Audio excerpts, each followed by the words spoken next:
So here we are at our first dialogue, Plato's Euthyphro. Who is Plato? Well, he's not the first Western philosopher, but he's the first one we have complete works of. A few dozen of his dialogues have survived, so we have a very good idea of what Plato thought. And as a result, he's had a huge effect on Western thought. He's really kind of one of the first major thinkers in the West. His dialogues presumably have some kind of historical foundation to them. Plato did exist, obviously. His main character, Socrates, did in fact exist. Socrates was Plato's teacher and friend.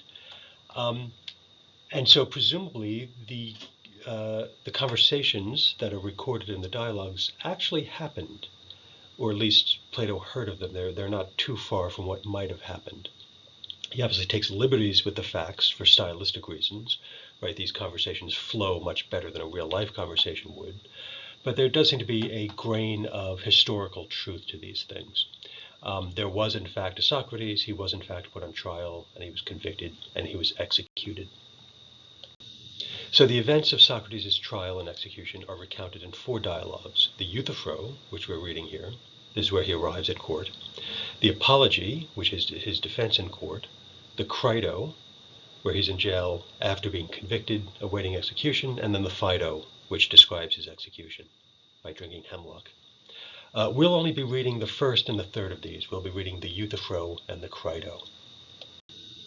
The Euthyphro is a dialogue, which means it's a little play. There are characters talking to one another. All the philosophical works we'll be reading in this semester are dialogues. And so there are 2 elements to any dialogue.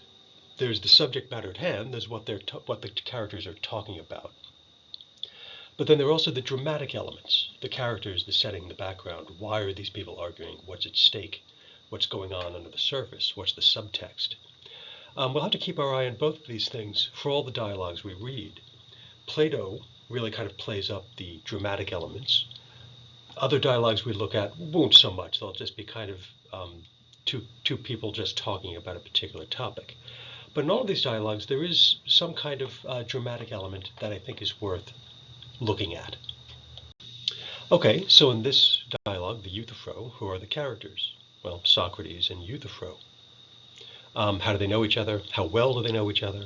How would you describe them? How would you describe their personalities? That's something to think about. What's the subject? Mostly they talk about piety, which means holiness. But maybe there's other stuff going on there too. They're talking about justice. They talk about morality. There's maybe a lot going on in there. Where does this take place? What's the place of the dialogue? Well, it's outside a courthouse. Socrates is on his way to trial to defend himself.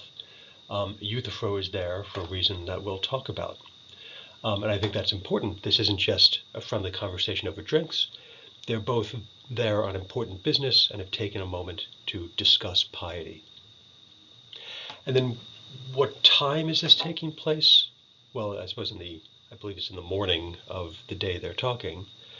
But in historical terms, this is thousands of years ago. And maybe that has something to say about how we want to think about this. Are their attitudes towards morality, towards religion, towards justice, are they the same as modern attitudes? That's certainly something to think about. Okay, so why is Socrates here? Who is Meletus? What are the charges against him? And is that all there is to these charges? Maybe these questions are a little more complicated than it might at first seem.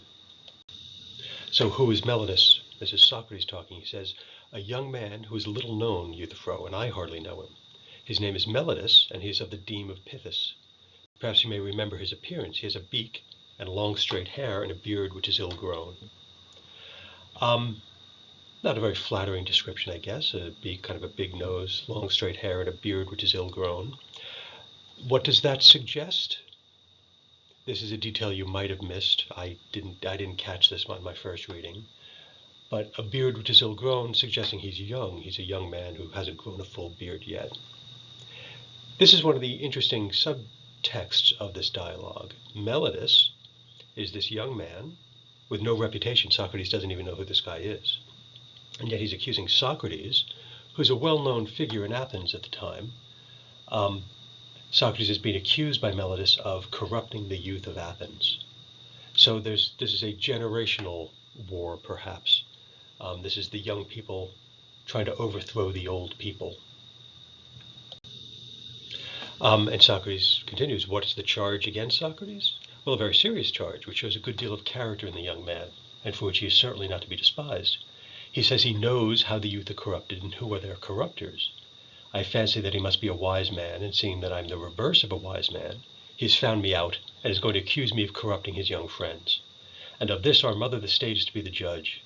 Of all our political men, he's the only one who seems to me to begin in the right way, with the cultivation of virtue in youth.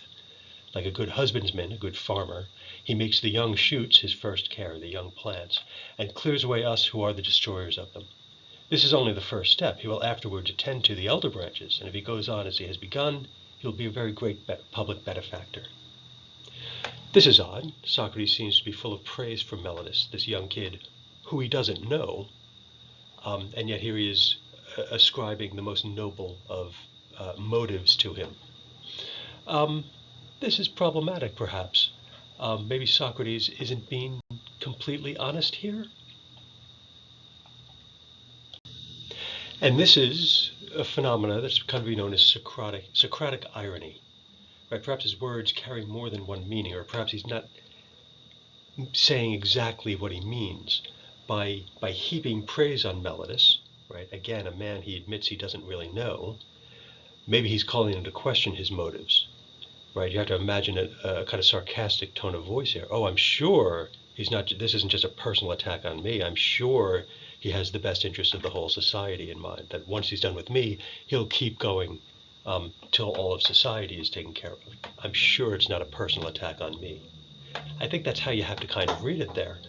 So, and this is there's some politics going on here. It's suggested that Socrates had made a lot of powerful enemies, and that this is how they were coming for him. You get some young kid who wants to make a reputation and have him accuse Socrates of some great crime, and that's how you take care of Socrates.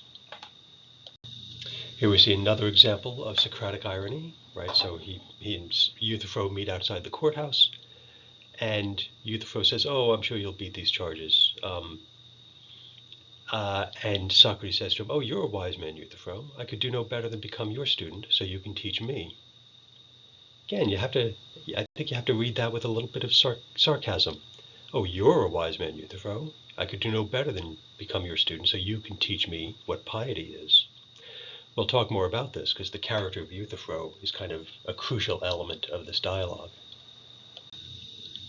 Okay, so the charges against Socrates are corrupting the youth of Athens, and he's accused of being a poet or neologian, or a maker of gods. A neologian is someone who makes up new words, makes up new concepts. And it's weird that he should be accused of being a poet or a maker of gods. And I think what's going on here is that given the respect paid by the Athenians to their sacred texts, like Homer and Hesiod and others, that poetry and religion were very much closer in their minds than in ours. So we read Homer, the Odyssey, and the Iliad. We read them as poetry, as stories. Isn't Christopher Nolan coming out with a version of the Odyssey, right, which is one of Homer's great plays, great epic poems. So we read them as literature. Back in the day, Socrates would have read it as literature, but also as more or less religious texts. As these are stories about the gods. These are demonstrating proper moral behavior. So to accuse Socrates of being a poet is to suggest that, well, he's making up stories about his own gods or something like that. And in the Apology, which we won't read, when he defends himself against these charges, his defense is that, well, I don't teach a new religion. I don't teach anything at all. All I do is ask questions. And we'll have to take a look at that, because that does seem to be the case. Socrates never asks us to believe anything. All he does is ask questions of people. And we'll have to take a closer look at that. Okay, and now we get to what I think is the most interesting part of the dialogue. Why is Euthyphro in court? This is a wild story. He's in court to prosecute his father. For what? He's prosecuting his father for murder. What a lurid story. This is something you'd find, on the Jerry Springer show, if that's still a thing. This is a juicy bit of ancient Greek gossip here. This is a very interesting sort of thing to write a philosophical dialogue about. And we should stop here and ask ourselves, well, first of all, what is Socrates' reaction to this? And also, what is your reaction to this? Socrates is rather shocked at this. He thinks it's inappropriate for a child to prosecute their own father for any reason. A child should not prosecute a parent, even for murder. He does say, well, if your father killed your mother, then your loyalty to your mother might require you to prosecute your father. But if your father just killed a stranger, you should not be prosecuting your father for murder. Do you agree with that? Maybe this is one of those historical differences, right? Thousands of years ago, this would have been a shocking thing to do. Is it as shocking in the modern world? Would you turn in your own parent if your parent were a murderer? Would you testify against them? Socrates is absolutely shocked. This is not something Euthyphro should be doing. Not that he comes out and says that. He doesn't say you shouldn't do this, but he says you better have a good reason for doing this. This goes against the ethics of the time. Okay, so let's look at the details of this case. And again, the more details pile up, the worse the case gets. So Euthyphro is prosecuting his own father. Why? Because Euthyphro's father killed a laborer. A field hand, I believe, working for the Euthyphro household. Why did the father kill the laborer? Because the laborer had killed a servant. And so the father was seeking justice for that murder. And so he tied up the laborer, threw him in a ditch, and then sent word back to Athens for advice on what I should do with this. What should I do with this man? Why did the laborer kill the servant? Well, the laborer was in a drunken rage.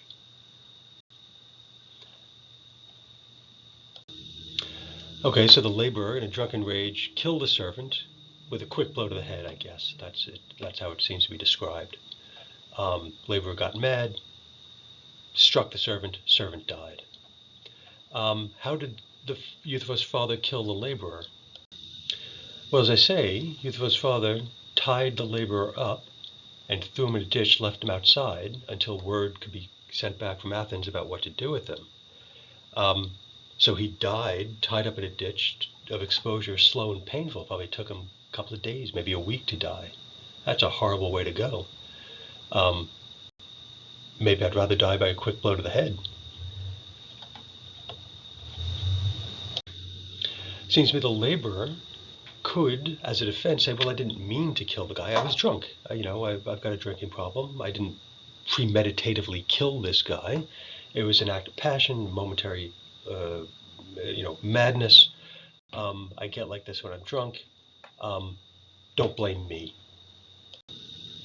Euthyphro's father could say something like, well, it was an accident. I didn't try to kill the guy. I had to tie him up so he couldn't get away, and then I was waiting for advice on what to do.